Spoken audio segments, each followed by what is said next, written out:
Hi everybody, welcome back to another video. It's review time. This is Soilwork. Look at that, right from my face where it belongs. And Verkligheten, nice little digipack. That's the vinyl cover, I think, that's being shown on there, but this is the digipack CD. This came out January 2019. Yes, a few weeks ago. I had it on the day of release. But as I've said to other people in the past, I like to listen to things over a period of time, several times over a period of time, not just a few times on the same day and then get the thing out. Yes, I know that means I missed the boat on people going like, oh, I must get it now then. I just like to give a full, comprehensive review based on what I actually really feel, rather than just what I think in the very moment of the same day or something like that. So, Soilwork, Verkligheten. I'm not going to say that. I'll stop saying it because I'm destroying the Swedish language. Soilwork, melodic death metal band. Been around since, what is it? 1995. 11 albums in now with this one. I tend to avoid them. I got a album by them many years ago. I think I listened to it once. It's in my collection, gathering dust. I wasn't ready for that kind of music at that time, so I'm probably gonna have to dig it out, because when I heard a couple of the songs promoted for this album, I was like, I really like them. Ooh. But I didn't like Soilwork before, but I like it. I like this one. I like this one. Whether that's because they've changed over the years. Some people will probably go like, oh, they're too light and fluffy now. That's why people like me can get into them now. So this album, because I was going off on a tangent, trying to keep it tight, but this is a track by track almost sort of review anyway, so it's going to be expansive, it's going to last a while. Apologies for people who like their reviews to be like, over and done, it's good, buy it. To me, I'll start now. It's a great album, go and get it. There you go, you can stop watching now. But otherwise, this album is 12 songs officially, that lasts about 50 minutes, but the digipack, I don't know if dual case as well comes with it, comes with a EP called Underground. No, not Underground, Underworld. Yeah, and that's got 4 songs on it. However, one of them is an original version of a song that's already on the album. So really, there's 3 extra songs. But the whole thing overall is 69 minutes long. So if you're thinking, whoa, that's a bit bum-numbing, don't want to sit around and listen to that. This is an album to sit down to. This is an album to get up and go, ah! Too, because it is just almost all the time pounding stuff. The melodies are wonderful, the powerful heavy parts are just crushing. It's all round just a great bag of top quality metal music. Now the structure of each song pretty much follows a similar sort of path. Yeah, there's variations. Of course, there is not going to be every single the same thing, but pretty much there's a melodic opening, a little gentle opening. If there's not a gentle opening, there'll be a gentle part within the song anyway, which then kicks into a drilling, powerful, brutal attack with complete with harsh vocals. Harsh vocals on this album are not guttural growls like they can be on some albums. They are more the sandpaper style type ones rather than the type ones, which helps me a lot because I can pretty much clearly understand a lot of the vocals, a lot of the words that the vocals are coming out with, even though they're harsh ones, and I can appreciate it a bit more because not only are they harsh, but they're also cleans within every single song really. And there's one song where it's just cleans, and that's pretty much, and that's basically my favourite song, so that's a bit biased, I know, but that's the way it goes. It's just the way the melody is on that. Now, like I say, it goes mostly, a lot of the time, a little gentle start, very short most of the time, sometimes a bit longer, but then hits you with a powerhouse, and then comes the melodic chorus. A lot of the melodic choruses definitely take you back to a different era. It's definitely got a bit of an 80s vibe to it. They definitely like listening to a lot of melody lines from that. And the way the album opens with the title track itself, which is an instrumental, a little strumming electronic guitar instrumental, that basically sets a stall for different melody lines throughout the album, and for different little guitar passages as well. Not exactly the same passages, but sort of plays on it, because really it's a very 70s, 80s feel to the opening track in terms of the way the melody goes. And when I think about it, it actually reminds me of early 70s, 80s detective mystery drama type things that we had in this country. This was the kind of music they had for these dramas, the music that starts off with them and things like that. It was like, it does, and it reminds me of that. And these sort of passages are peppered throughout the album. They're not in every single song, but they are noticeable in several of the songs. In fact, in one song, if anybody out there who's watching this remembers Randall Hopgood Disease from the 1970s, there's a passage in one of the songs, I can't remember which one now, I should have written that down as we listened to it. I'd have to listen to the whole album again. Oh no, how terrible, to pinpoint it. But it just sounds like almost, not quite, not exactly, but very much in keeping with Randall Hopgood Deceased's theme music. Very much so. They probably wouldn't have ever heard of Randall Hopgood Deceased, but it just reminds me of that. And that sort of thing is throughout the album. And the melody lines throughout the album are absolutely wonderful. They're absolutely wonderful. I mean, you get some brutal beats going on, and you're like going, yeah, it's all good, but I need some light with this shade, and they deliver light in spades. The melodies are just so wonderful. So the first song, Verkligheten, no? Okay, decent 80s, 70s, 80s sort of strumming going on. So then the second song we have, I've forgotten the name, Arrival. Arrival is, yeah, Arrival. It arrives all right. Straight away, it has the gentle start. Very, very short. But then it hits you with extreme, brutal, high-speed drumming, and I'm going like, uh-oh. For the first time I thought, ooh, will this be too much? Will this be too much speed in this album? Will it be all like this?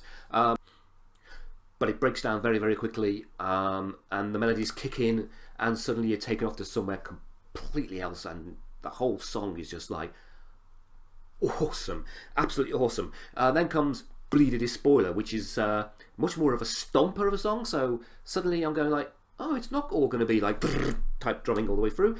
This is much more of a stomper metal song with, again, beautiful melodic ending to it, and that ending brings in Full Moon Shoals, which was the first promo song. Have I reacted to that one? I think I probably did. Full Moon Shoals is a fantastic heavy metal song on this album. It's a fantastic all-round song on this album. In fact, I would say to get a full view of the album as a whole, of what Soilwork can give you on this album, listen to Full Moon Shoals. It has a little bit of everything on it. But I think I've already done that one. I'm not going to do that one anyway. I'm going to listen to the one I really like the best, which doesn't represent the album at all, because I am stupid. I like to unrepresent things in my listenings. But Full Moon Shoals, fantastic song. Go out there on YouTube. If you haven't listened to it yet, go out there, YouTube, whatever other streaming platform you got, have a listen to it. If you don't like that, you're not going to like the album probably. But if you do like that, the album will kick your ass all over the place. It's absolutely fabulous. So after that, you get the Nurturing Glance, which kicks off fantastically. It's a good, solid song. It, on its own, it would stand out pretty well. In this album, it's just like, yeah, it's just another song. It's very decent. But it's even more decent when you compare it to When the Universe Spoke. When the Universe Spoke is a little bit ordinary for me. After all the stuff that's come before it, When the Universe Spoke is just like, take it or leave it. It's not an amazing song. It's not a terrible song either. It's just a there sort of song. And then we get, from the album I can't pronounce, album name I can't pronounce, we get the song I can't pronounce, which I absolutely adore. That's Stålfågel? I'll stop destroying. I'll just say, awesome song, unpronounceable name. Brilliant, brilliant, brilliant. Fantastic melody line. This is a song that is effectively mostly clean. There's a few in the backgrounds and things, but it is basically clean vocal. It's very much heavy metal disco music in many ways, I would say, because it's just so catchy, just so damn catchy. The music is hammering in my head now. I can hear it. It's got such a great earworm, and luckily it's an earworm from a song I like. Normally when you get an earworm, it's like, oh no, I don't like that song. But this one, oh, what a stunning song. If you like this song, but you don't like the rest of this album, don't worry about it. Get this song. It's just stunning, stunning. After Stålfågel comes The Wolves Are Back in Town. I've seen some people say it's just a standard song. It is, in many ways, just a standard song, but it's got such a great chorus. It's got such a great chorus, and it follows that, and it's still a great song. It's not been let down at all. It's not a letdown after Stålfågel. It is still a fantastic song. It holds itself up and goes, yes. And I'm really pleased to listen to that song. It's a cracker. Then you get the last promo. I think Witan comes on after that. Witan. It's solid. In many ways, I think it covers many similar bases to Full Moon Shoals, because it covers most of their sounds, but it doesn't quite do it as good. It's sort of a decent song, but it's just doesn't hit me where it needs to hit me the most. That's just the way it goes with different songs. Then we get The Ageless Whisper, and some of these songs don't really stand out as much as other songs. Ageless Whisper is a good, solid song, and it's really enjoyable. It's just not one of the most amazing of the songs on the album. Again, great melodies. Pretty much almost all the songs are just suffused with fantastic melodies. After that, because it does redeem itself, of course, with the melodies, we get Needles and Kin. Needles and Kin has Tommy Houston on it. Houston? How do I pronounce that? I don't. Basically, a vocalist from Amorphis. So, of course, people go, whoa! And I just went, when I listened to it, meh. It's a meh for me. Maybe it harks back to previous albums and stuff, previous sounds, perhaps. I just didn't think much of Needles and Kin. It's my least favourite song on the album. If I played the whole album, would I skip it because I don't like it? No, it's alright. It's alright. You know, there's no atrocious song on this album. There's no song that makes you go, ooh.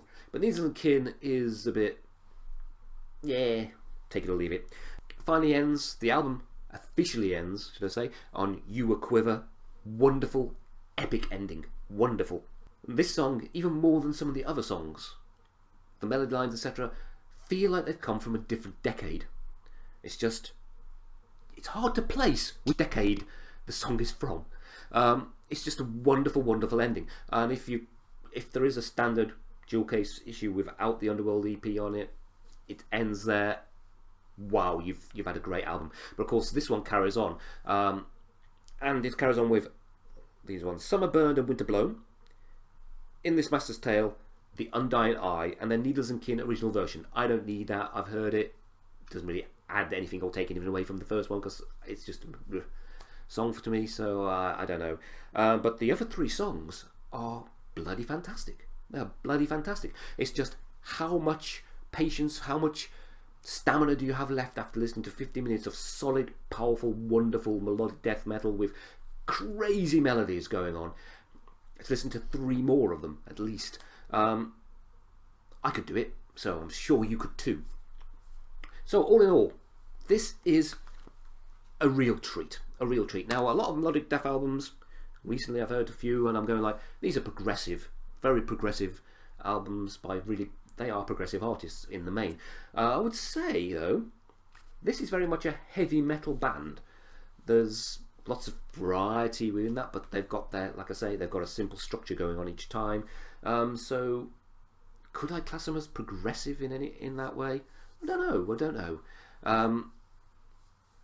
I'm not comfortable in calling them progressive. Maybe you are. Let me know why you think they should be classed as progressive, or whether you agree with me that they're not in that sense. All the songs go the way you expect them to.